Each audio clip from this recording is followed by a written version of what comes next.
Tonight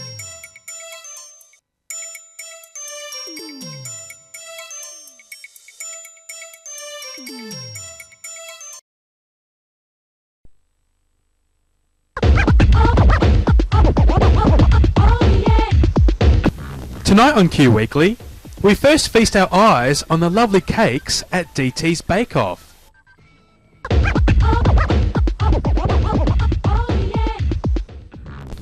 We then get up close and personal with Carlotta at her book launch.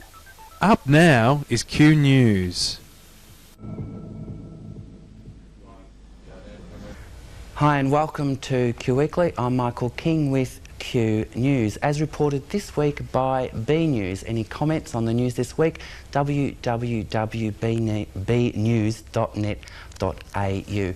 As reported by our own Beck here on B News last week and in B News this week, the United Nations Committee for Human Rights has ruled that Australian laws which bar same-sex partners of war veterans access to pensions and benefits are discriminatory and violate Australia's obligations under the International Covenant of Civil and Political Rights.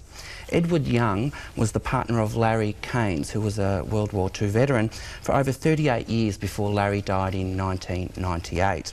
After being denied a pension by the Department of Veterans Affairs, Mr Young took his case to the UN Human Rights Committee. Although the committee's ruling does not have any force in law, it is hoped the federal government will heed the ruling and amend Australian law to avoid future discrimination against same-sex partners. The queer arts community's up in arms, reports B News, over plans to appoint an independent board of management to Paran arts venue Chapel Off Chapel. David Knox, writer and producer, questioned the wisdom of appointing an independent board and said Stonington Council seems to have the view that Chapel has become so big it cannot be managed by one person, but one wonders why they don't appoint extra administrative staff. Gavin and Warren, the gay couple made famous by the Channel 9 show The Block, are not backing legal action over comments made by radio presenter Steve Price on radio station 2UE. We never went into the show to be gay political activists, they said. Sydney gay man Gary Burns lodged a complaint with the New South Wales Administrative Decision Tribunal alleging the remarks made by Price were discriminatory. And in a little bit of international news, a Russian priest has been defrocked for marrying two men at an Orthodox religious ceremony. Father Vladimir was sacked over what the church called a blasphemous act. Funnily enough, Denis and Misha, who are the happy couple, will both be running for the Russian Parliament this coming December.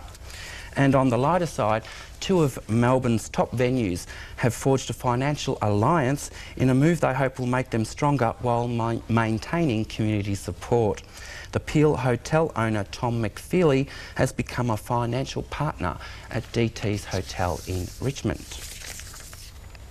For your comments, don't forget, as I said, you can contact www.bnews.net.au. The Pride Awards night has been announced. It's on at the 2nd of December at the Lido Theatre in Hawthorn, preceded by 4 weeks of nominations, then a 4-week voting period. It'll obviously be a 3-course dinner type affair. I think it's about $69 a head. Stay tuned to Q News next week for a further update on that. Pop Princess is a high camp parody cabaret of the great and not so great pop music of the 80s. It's on at Chapel Off Chapel until the 21st of September. You can contact them on 82907000. Volunteers are needed. The Victorian AIDS Council Gay Men's Health Centre needs volunteers for its outreach project, which works to support the health, safety and rights of men at beats, sex clubs, online and other places where men meet for sex. You can call 9865 6700 or outreach at vicaids.asn.au. And I noted that the Memorial Quilt Project raised nearly $5,000 from their recent quiz fundraising night. So Don't forget, they're also asking for people to join in and the quilt project itself, which will take place on November the 23rd. All materials, workspace, expertise are available to help you at the time. Contact 9826 1954. Minus 18. For details of upcoming 18 events, contact info@minus18.org.au or call 9827 9262. All events are fully supervised and strictly for underage members of the LGBT community. The Nixon Dinner, the Police Commissioner Christine Nixon will speak at the Globe Dinner on October 17.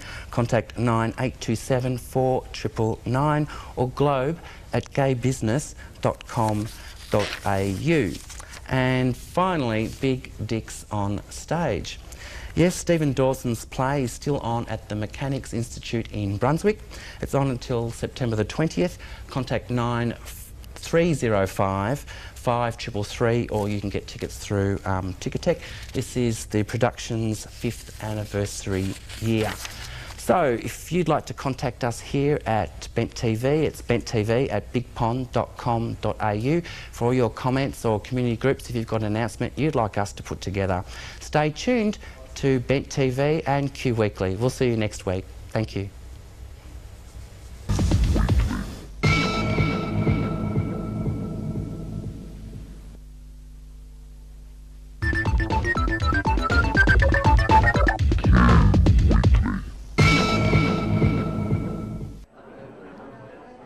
Hi, I'm Vic Perry and I'm at the Pride March 2003 Bake Off and we're having a look at some fabulous cakes today.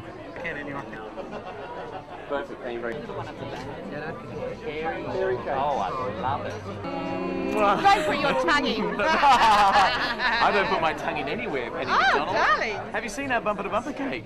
We made this cake live on air on Bumper to Bumper yesterday It's true. with Nick from DT's. And here I am with Dale.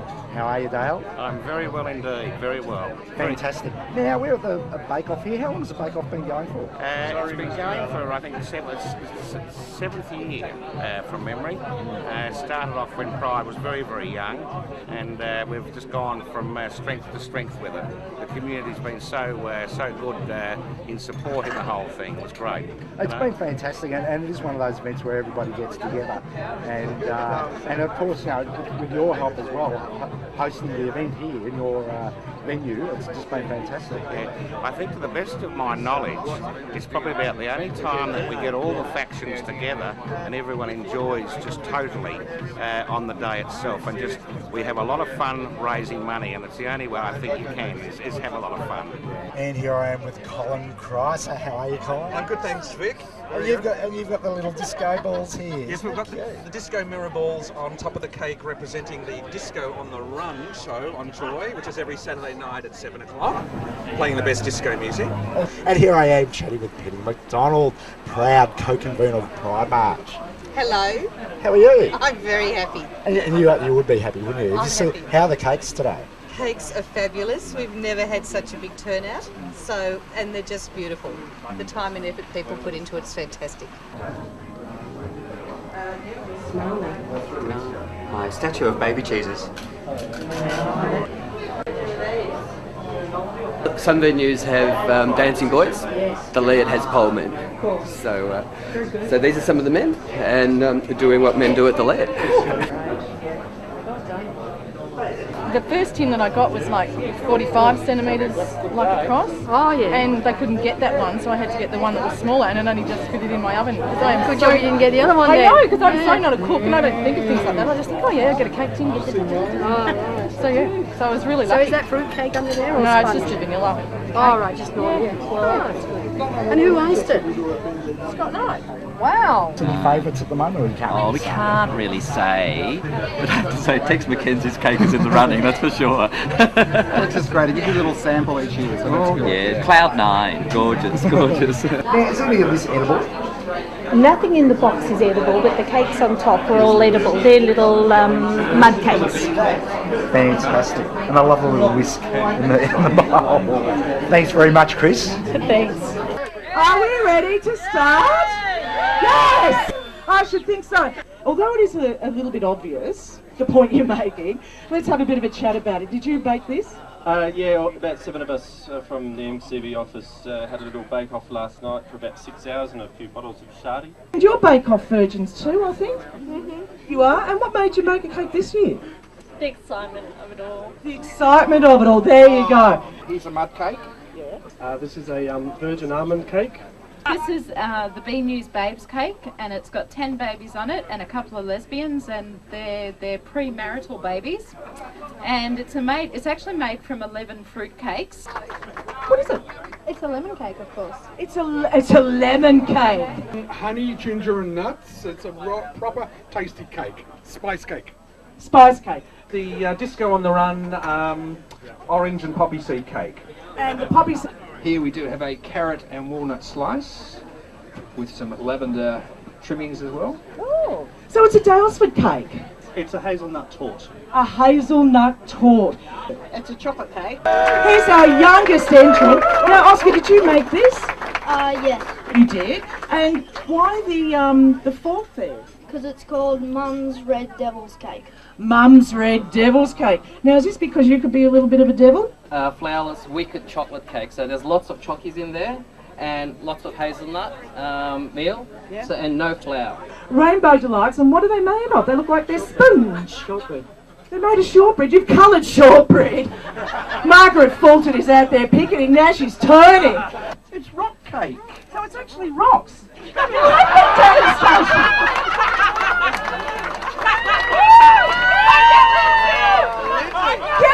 This is called a rainbow surprise cake. It's a chocolate herb cake.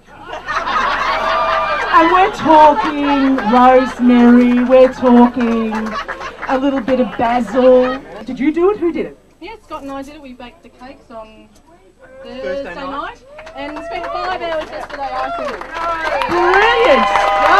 Brilliant stuff. Our first auction item is these gorgeous jelly slices from Pride March itself, Victoria. So can I have $10? Can I have a tenner? Oh, hello, one down the back, $10. How about 15? Okay, let's start the bidding at $10. So I hear $10 for Oscar's cake. $10. $10 up the back, thank you. Do I hear 15? $15, thank you over there. Do I hear 20? $20? $20 for Oscar's cake. Oh, this is heaven. For our very good friends at Joy Melbourne, thank you. We've registered that bid. We already have $50 from our very good friends at Joy Melbourne. This is the only radio that you'll ever possess with nipple rings. 40 even or 150, Dale? 200! 200 from Dale at DT's. 250. $2.99 from Tom of the Peel. Okay, don't forget there's $300 in spots. $300 from Pup. Thank you, Pup from ID. Tom, 310. 310, Tom's out. Brett was not in this. DT's out. 310, going once, going twice, and it's sold to Magnet. Sorry, to ID. Pup, thank you.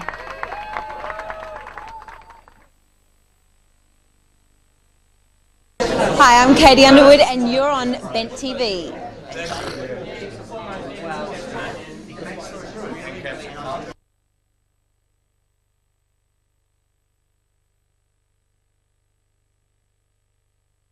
I'm here at the Hotel Chelmsford, feeling very posh tonight, with a lovely lady who needs absolutely no introduction. I'm talking to Carlotta.